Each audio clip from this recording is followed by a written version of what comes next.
Bapak, Ibu, Saudara, keluarga Kristus yang ada di rumah masing-masing, saat ini kita akan bersama mengadakan peribadatan keluarga pada 11 April 2020. Ibadah keluarga ini memperingati Sabtu Sunyi pada Minggu Sengsara, memperingati Tuhan Yesus yang dikuburkan. Persiapan batin sangatlah dibutuhkan untuk memasuki peribadatan. Oleh karenanya, marilah ibadah ini kita khususkan dengan pengakuan. Pertolongan kita adalah dalam nama Tuhan yang menciptakan langit dan bumi. Mari menanggapinya dengan memujikan amin secara aklamasi. Amin, amin, amin.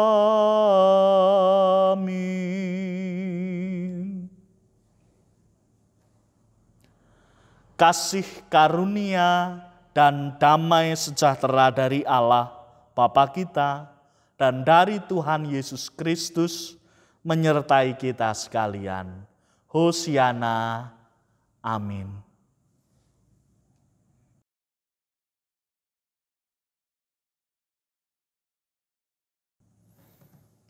Bapak, Ibu, Saudara, keluarga Allah, sambil mengingat Tuhan Yesus yang saat ini raganya sedang dikuburkan, mari kita juga mengingat bahwa dalam keseharian hidup kita, seringkali kita mendukakan hati Tuhan. Berkali-kali kita melakukan pelanggaran, alih-alih melakukan perintahnya. Namun kita selalu diberi kesempatan oleh Allah untuk mengakui dosa-dosa kita dan bertobat. Pertobatannya diundangkan melalui panggilan hidup dalam kasih yang tercermin dalam bacaan Matius 22 ayat 37 sampai 40 yang demikian. Matius 22 ayat 37 sampai 40 demikian.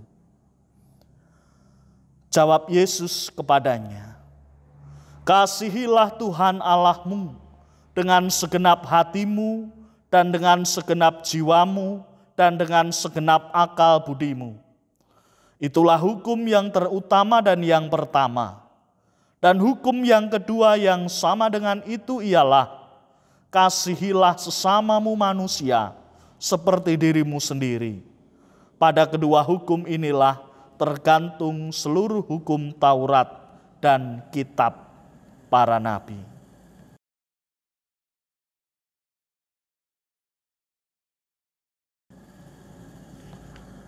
Bapak, Ibu, Saudara, jemaat yang dikasihi Kristus, setelah mengakui dosa-dosa kita dan bertobat, Allah berkenan memberikan berita anugerah kepada kita. Anugerah yang diberikan oleh Allah diundangkan melalui bacaan Lukas 23 ayat 42 dan 43. Lukas 23 ayat 42 dan 43 yang demikian. Lalu ia berkata, "Yesus, ingatlah akan aku apabila engkau datang sebagai raja." Kata Yesus kepadanya, "Aku berkata kepadamu, sesungguhnya hari ini juga engkau akan ada bersama-sama dengan aku di dalam Firdaus." Mari kita menanggapi anugerah Tuhan ini dengan bersalam namaste pada masing-masing anggota keluarga. Marilah kita menanggapi berita anugerah sekaligus juga mempersiapkan diri untuk masuk dalam pelayanan sabda dengan memujikan Kidung Jemaat 332 bait 1 dan 2, kekuatan serta penghiburan.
Bapak, Ibu, Saudara, jemaat yang dikasihi Kristus, tiba waktunya kita masuk dalam pelayanan firman. Sebelum memasuki pelayanan firman, marilah kita menyiapkan hati kita dengan bersama berdoa. Mari kita berdoa. Tuhan Allah Bapa kami, Tuhan yang telah mengaruniakan kesehatan, berkat, dan penyertaan kepada kami, sehingga kami dapat Engkau izinkan untuk melaksanakan ibadah keluarga, memperingati Sabtu Sunyi. Sambil mengingat Engkau, Tuhan kami Yesus Kristus, yang sedang dikuburkan. Saat ini kami hendak merefleksikan kehidupan kami. Tuhan, kiranya Engkau hadir melalui pelayanan firman yang akan dilakukan. Berkatilah batin kami masing-masing agar tertuju dan terarah pada kemuliaan-Mu. Berkatilah ya Kristus, agar Roh Kudus memampukan kami untuk mengerti dan memahami, serta menguatkan kami untuk melaksanakan dengan sungguh perintah-Mu. Berkatilah hamba-Mu yang hendak memberitakan kabar Injil sukacita-Mu. Kiranya Roh-Mu saja yang memberikan kebijaksanaan, agar apa yang dikatakannya hanyalah seturut dengan kebenaran firman Tuhan. Di dalam Kristus Yesus, Tuhan dan Juru Selamat kami serahkan pelayanan firman. Amin.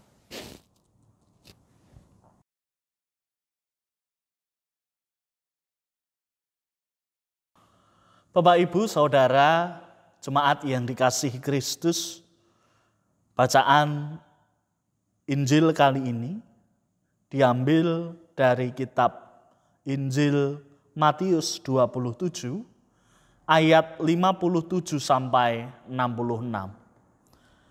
Matius 27 ayat 57 sampai 66. Demikian isi firman Tuhan. Menjelang malam, datanglah seorang kaya, orang Arimatea, yang bernama Yusuf, dan yang telah menjadi murid Yesus juga. Ia pergi menghadap Pilatus dan meminta mayat Yesus. Pilatus memerintahkan untuk menyerahkannya kepadanya. Dan Yusuf pun mengambil mayat itu, mengapaninya dengan kain lenan yang putih bersih, lalu membaringkannya di dalam kuburnya yang baru, yang digalinya di dalam bukit batu. Dan sudah menggulingkan sebuah batu besar ke pintu kubur itu, pergilah ia. Tetapi Maria Magdalena dan Maria yang lain tinggal di situ, duduk di depan kubur itu. Keesokan harinya, yaitu sesudah hari persiapan, datanglah imam-imam kepala dan orang-orang Farisi bersama-sama menghadap Pilatus. Dan mereka berkata, "Tuan, kami ingat bahwa si penyesat itu sewaktu hidupnya berkata, 'Sesudah 3 hari aku akan bangkit.' Karena itu perintahkanlah untuk menjaga kubur itu sampai hari yang ketiga. Jikalau tidak, murid-muridnya mungkin datang untuk mencuri dia. Lalu mengatakan kepada rakyat, ia telah bangkit dari antara orang mati. Sehingga penyesatan yang terakhir akan lebih buruk akibatnya daripada yang pertama. Kata Pilatus kepada mereka, "Ini penjaga-penjaga bagimu, pergi dan jagalah kubur itu sebaik-baiknya." Maka pergilah mereka, dan dengan bantuan penjaga-penjaga itu, mereka memeterai kubur itu dan menjaganya. Demikianlah Injil Tuhan Yesus Kristus. Berbahagialah kita yang mendengar firman Tuhan, memelihara dan melakukannya dalam hidup hari lepas hari. Hosiana. Amin.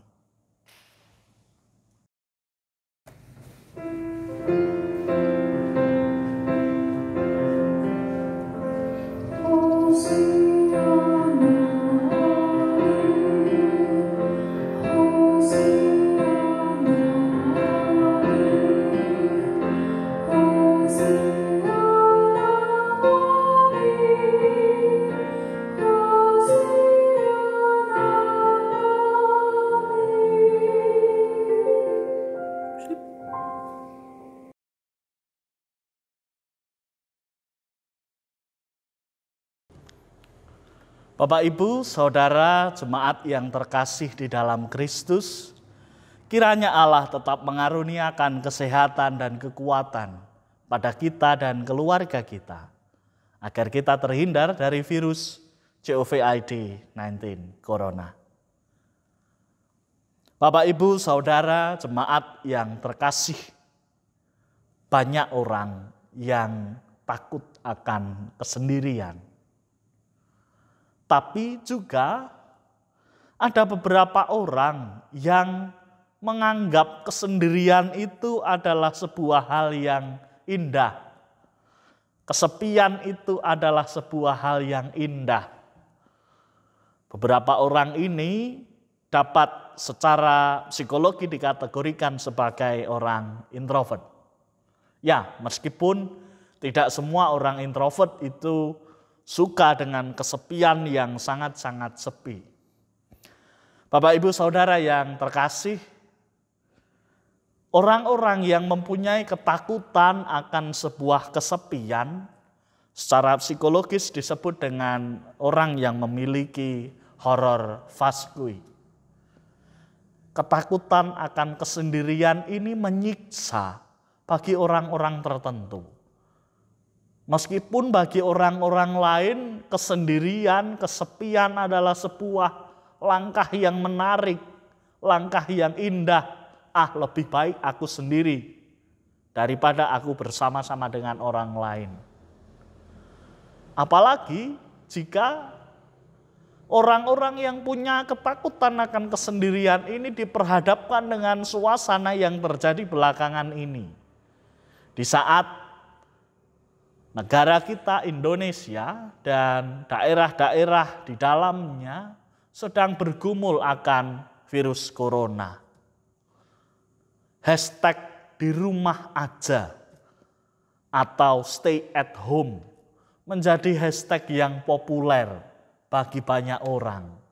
Namun jika kita melihat pada diri masing-masing orang, ada orang-orang tertentu yang memang takut akan kesendirian, yang mungkin baru beberapa hari atau beberapa minggu di rumah saja, sendiri, kesepian, kemudian mengeluh bahwa aku kangen hidup bersama-sama dengan orang, berkumpul bersama-sama dengan orang lain dan sebagainya. Orang-orang inilah yang disebut horror vacui. Bapak, Ibu, Saudara yang terkasih, memang kesepian itu kadang menggiring kita akan sebuah kehidupan yang sunyi, kehidupan yang bahkan cenderung gelap. Oleh karenanya ada sebuah lagu dari Simon and Garfunkel yang berbunyi begini. Hello darkness my old friend, I'm coming home to you again. Ada sebuah hal yang menarik saat orang-orang tertentu bahkan menyambut sebuah kegelapan, sebuah kesendirian, kesunyian. Berbeda dari orang-orang yang takut akan kesepian tadi. Orang-orang ini embrace, merangkul sebuah kesendirian. Jika kita perhatikan, Bapak Ibu Saudara yang terkasih, dalam bacaan kita, narasi Yesus yang dikuburkan oleh Yusuf Arimatea sebenarnya adalah narasi kesendirian. Sebagian dari kita mengingat bahwa memang kehidupan di dalam kubur itu ya pasti sendiri.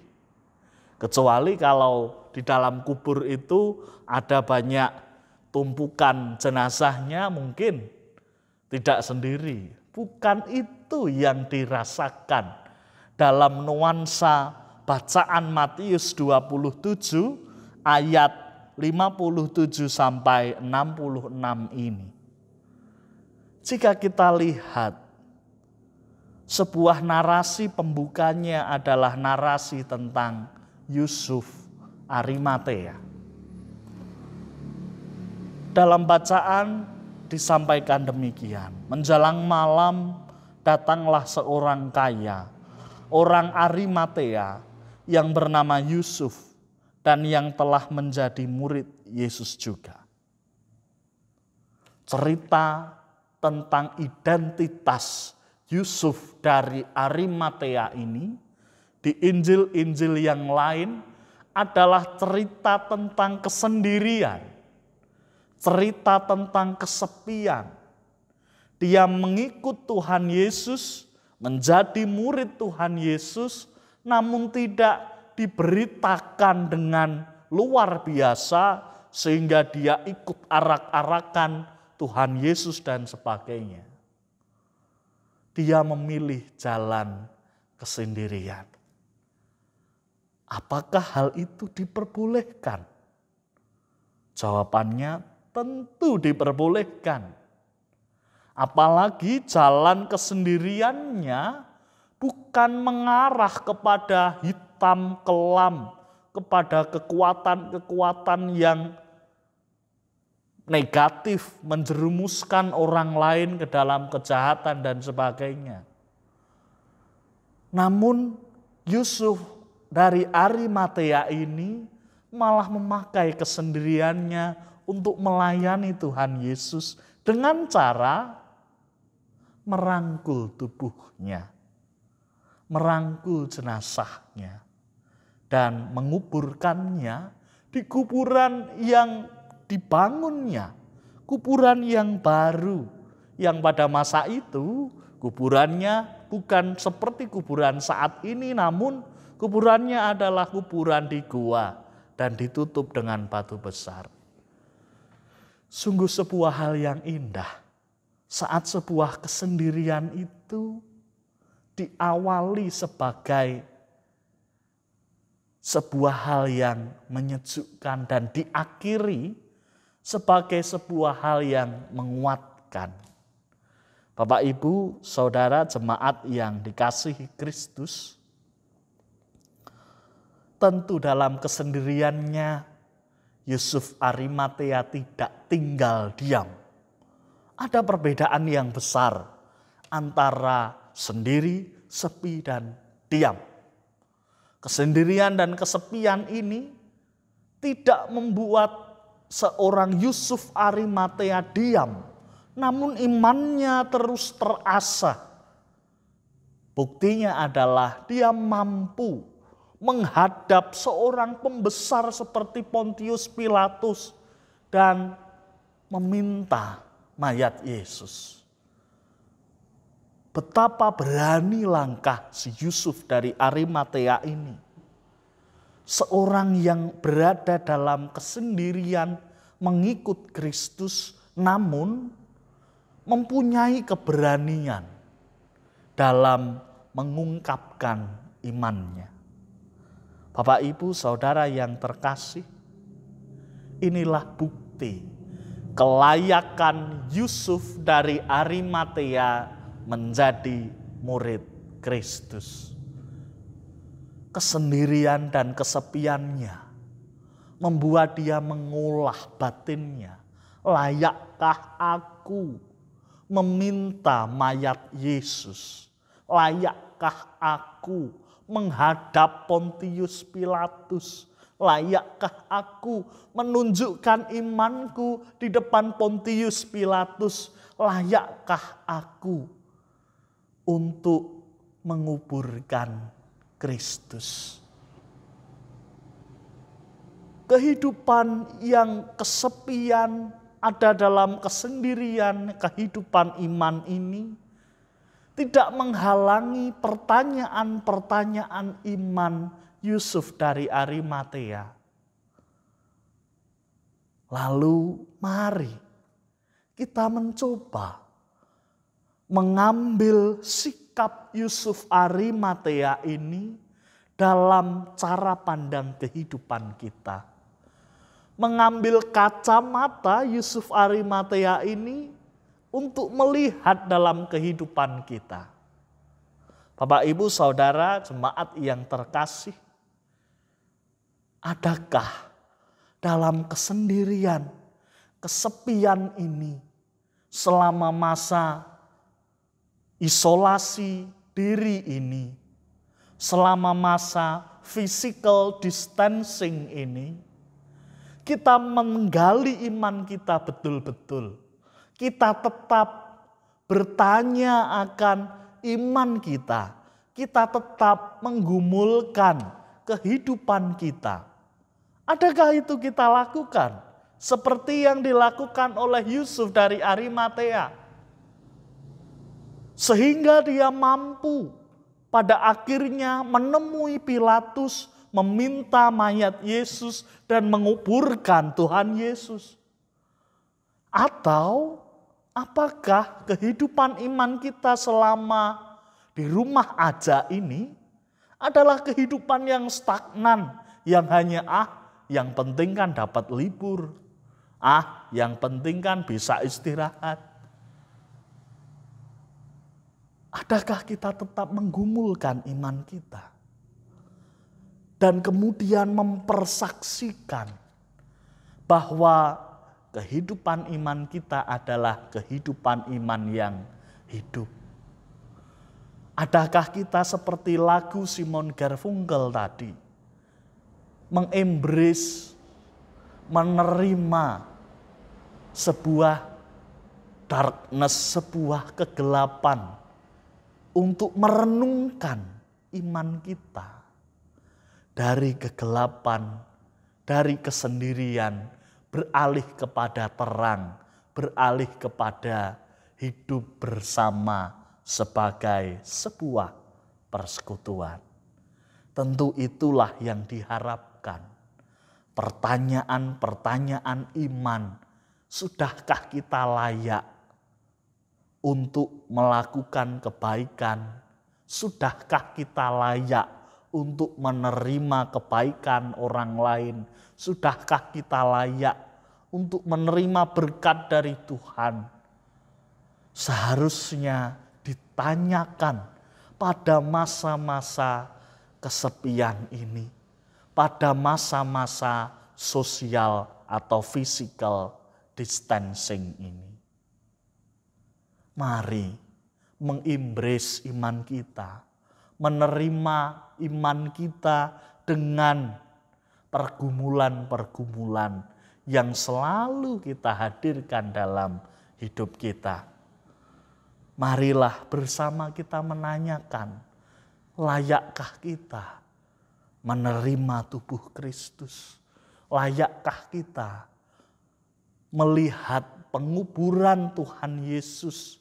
Layakkah kita hadir pertama kali dalam sebuah peristiwa besar, Paskah? Mari pertanyaan itu kita pergumulkan dalam jalan kesepian ini, dalam jalan kesendirian ini, dalam physical distancing ini.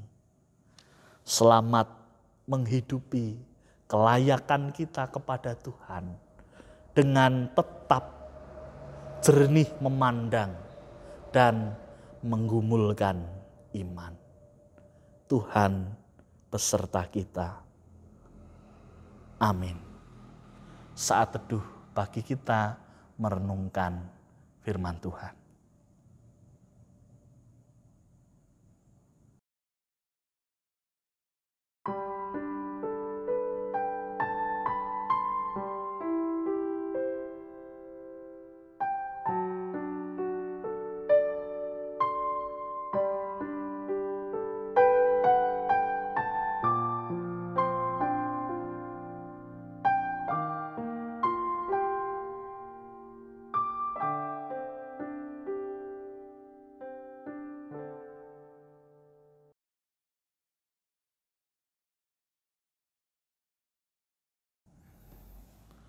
Bapak, Ibu, Saudara, keluarga yang terkasih dalam Kristus, marilah kita mempersembahkan persembahan terbaik kepada Tuhan sebagai wujud ucap syukur dengan mendasarinya pada bacaan Roma 12 ayat yang pertama. Karena itu saudara-saudara, demi kemurahan Allah, aku menasihatkan kamu, supaya kamu mempersembahkan tubuhmu sebagai persembahan yang hidup, yang kudus, dan yang berkenan kepada Allah. Itu adalah ibadahmu yang sejati. Pengumpulan persembahan diharapkan dikoordinasikan kepada majelis pepantan kelompok masing-masing. Mari mempersembahkan.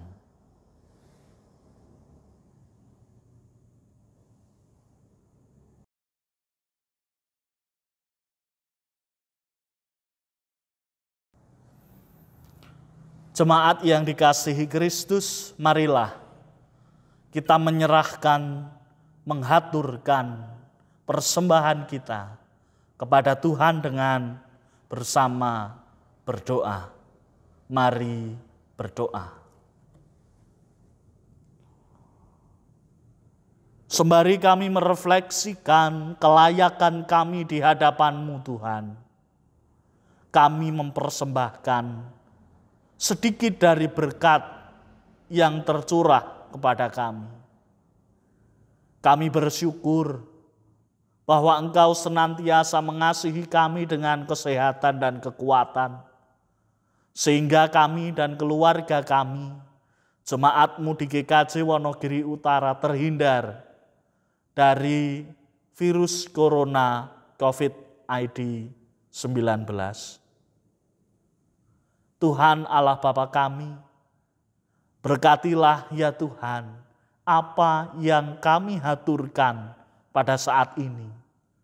Meskipun kami yakin tidak pernah setimbang dengan berkat yang tercurah kepada kami, namun kiranya persembahan tubuh kami yang melengkapi persembahan ini, sehingga kami menghaturkan kehidupan kami seutuhnya ke dalam tangan-Mu, dan Engkau yang melayakkannya. Berkatilah saudara-saudara kami yang mengelola persembahan ini. Kiranya Engkau berikan kebijaksanaan agar dapat mengelolanya dengan sebaik-baiknya. Kami haturkan ucap syukur kami terdalam kepadamu, ya Allah yang Maha Hidup. Di dalam Kristus Yesus, Tuhan dan Juru Selamat kami berdoa. Amin.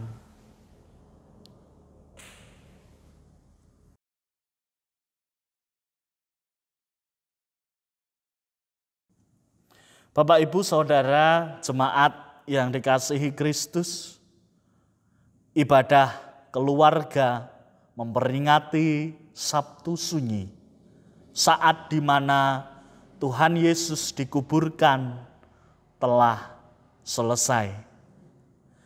Kita diutus untuk menguji terus-menerus kelayakan kita bagi nama Tuhan. Oleh karena itu marilah kita menerima berkat Tuhan. Tuhan memberkati kita dan melindungi kita. Tuhan menyinari kita dengan wajah-Nya dan memberi kita kasih karunia. Tuhan menghadapkan wajah-Nya kepada kita dan memberi kita damai sejahtera. Hosiana. Amin. Marilah bersama kita menutup ibadah Sabtu Sunyi ini dengan memujikan Kidung Jemaat 158 bait 1 dan 4. Ku ingin menghayati.